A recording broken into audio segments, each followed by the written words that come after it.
فرعون کی بیوی جب ایمان لائی تو فرعون کو جب پتہ چلا تو فرعون ان پر کون کون سے ظلم کرتا تھا۔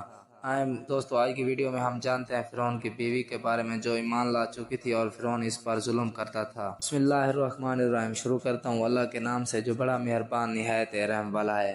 اللہ تعالیٰ مسلمانوں کے لیے مثال بیان فرما کر ارشاد فرماتا ہے کہ اگر یہ اپنی ضروریات پر کافروں سے خلط ملت ہوں تو انہیں کچھ نقصان نہ ہوگا۔ جیسے اللہ تعالیٰ نے قرآن مجید میں فرمایا ہے، ایمانداروں کو چاہیے کہ مسلمان کے سوا اوروں سے دوستیاں نہ کرے، جو ایسا کرے گا وہ اللہ تعالیٰ کی طرف سے کسی بھلائی میں نہیں، ہاں اگر بطور بچاؤ اور دفاع وقتی کے ہو تو اور بات ہے۔ فرماتے ہیں کہ رائے زمین کے تمام تر لوگوں میں سب سے زیادہ سرکش فرعون تھا، لیکن اس کے کفر نے بھی اس کی بیوی کو کچھ نقصان نہ پہنچایا، اس لیے کہ وہ اپنے زبردست ایمان پر پوری طرح قائم تھی۔ جان لو کہ اللہ تعالیٰ عادل حاکم ہے، وہ ایک گناہ پر دوسروں کو نہیں پکڑتا۔ سلیمان رحمۃ اللہ فرماتے ہیں کہ فرعون اس نیک بخت بیوی کو طرح طرح سے ستاتا تھا، سخت گرمیوں میں انہیں دھوپ میں کھڑا کر دیتا، لیکن پروردگار اپنے فرشتوں کے پروں کا سایہ ان پر ڈال دیتا اور انہیں گرمی کی تکلیف سے بچا لیتا، بلکہ ان کے جنتی مکان کو دکھا دیتا جس سے ان کی روح کی تازگی اور ایمان کی تازگی ہو جاتی۔ فرعون اور حضرت موسیٰ علیہ السلام کی بابت یہ دریافت کرتی رہتی کہ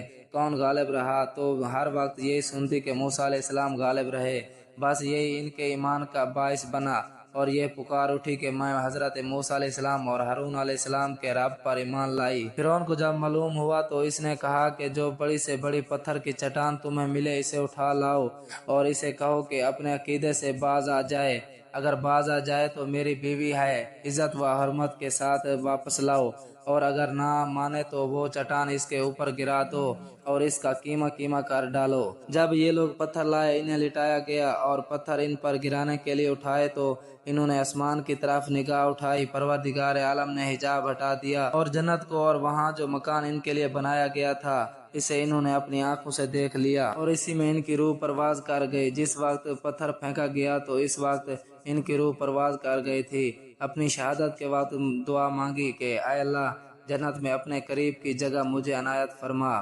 اس دعا کی اس باریکی پر بھی نگاہ ڈلوائی کہ پہلے اللہ تعالیٰ کا پڑوسی مانگا جا رہا تھا، پھر یہ گھر کی درخواست کی جا رہی تھی، پھر دعا کرتی ہے کہ مجھے فرعون اور اس کے اعمال سے نجات دے، میں اس کی حرکتوں سے بیزار ہوں، مجھے اس ظالم قوم سے عفیت میں رکھ۔ ان بیوی صاحبہ کا نام آسیہ رضی اللہ تعالیٰ عنہ بنت مزاحم تھا۔ ان کے ایمان لانے کا واقعہ ابو العالیہ رحمۃ اللہ علیہ بیان فرماتے ہیں کہ فرعون کے درگوا کی عورت کا ایمان ان کے ایمان کا سبب بنا۔ وہ ایک روز فرعون کی لڑکی کا سر گوندھ رہی تھی، اچانک کنگھی ہاتھ سے گر گئی اور ان کے منہ سے نکل گیا کہ کفار برباد ہوں۔ جواب دیا کہ ہاں، میرا اور تیرا اور تمام مخلوق کا رب اللہ ہے، میں اسی کی عبادت کرتی ہوں۔ فرعون نے حکم دیا اور انہیں لٹا کر ان کے ہاتھ پاؤں باندھ دیے اور ان پر سانپ چھوڑ دیے۔ پھر ایک دن فرعون آیا اور کہا اب تیرے خیالات درست ہوئے؟ وہاں سے جواب ملا کہ میرا اور تیرا اور تمام مخلوق کا رب اللہ ہی ہے۔ فرعون نے کہا اب تیرے سامنے میں تیرے لڑکے کو ٹکڑے ٹکڑے کر دوں گا، ورنہ ابھی بھی میرا کہنا مان لو اور اس دین سے باز آ جاؤ۔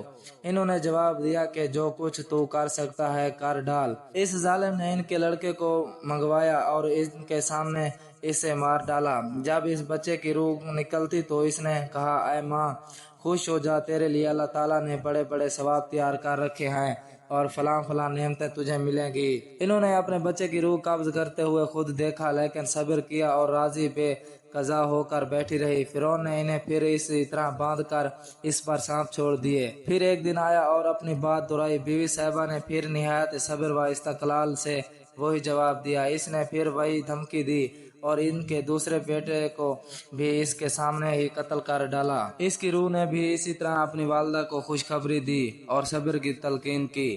فرعون کی بیوی صاحبہ نے بڑے بچے کی روح کی خوشخبری سنی تھی، اب اس چھوٹے بچے کی روح کی بھی خوشخبری سنی اور ایمان لے آئی۔ ادھر ان بیوی صاحبہ کی روح اللہ تعالیٰ نے قبض کر لی اور ان کی منزل و مرتبہ جو اللہ تعالیٰ کے ہاں تھا وہ حجاب ہٹا کر فرعون کی بیوی کو دکھا دیا گیا۔ یہ اپنے ایمان و یقین میں بہت بڑھ گئی، یہاں تک کہ فرعون کو بھی ان کے ایمان کی خبر ہو گئی۔ اس نے ایک روز اپنے درباریوں سے کہا تمہیں کچھ میری بیوی کی خبر ہے؟ تم اسے کیا جانتے ہو؟ سب سے بڑی تعریف کی اور ان کی بھلائیاں بیان کی۔ فرعون نے کہا تمہیں نہیں معلوم وہ بھی میرے سوا دوسروں کو خدا مانتی ہے۔ پھر مشورہ ہوا کہ انہیں قتل کر دیا جائے، چنانچہ ان کے ہاتھ پاؤں باندھ دیے گئے۔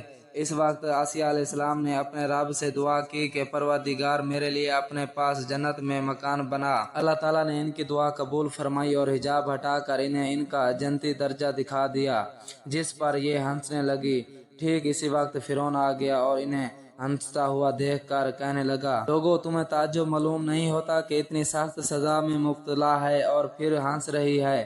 یقیناً اس کا دماغ ٹھکانے نہیں۔ الغرض انہی عذابوں میں یہ بھی شہید ہو گئی۔ محترم ناظرین، ہمارے چینل سے آپ کو اسلامک واقعات کی ویڈیو دیکھنے کو ملتی ہیں۔ آپ سے گزارش ہے کہ ہمارے چینل کو سبسکرائب کریں۔ اللہ تعالیٰ آپ کو اپنے حفظ و امان میں رکھے۔ اللہ تعالیٰ سے دعا ہے کہ اللہ تعالیٰ ہمیں اپنے ایمان پر مضبوطی سے جڑے رہنے کی توفیق عطا فرمائے۔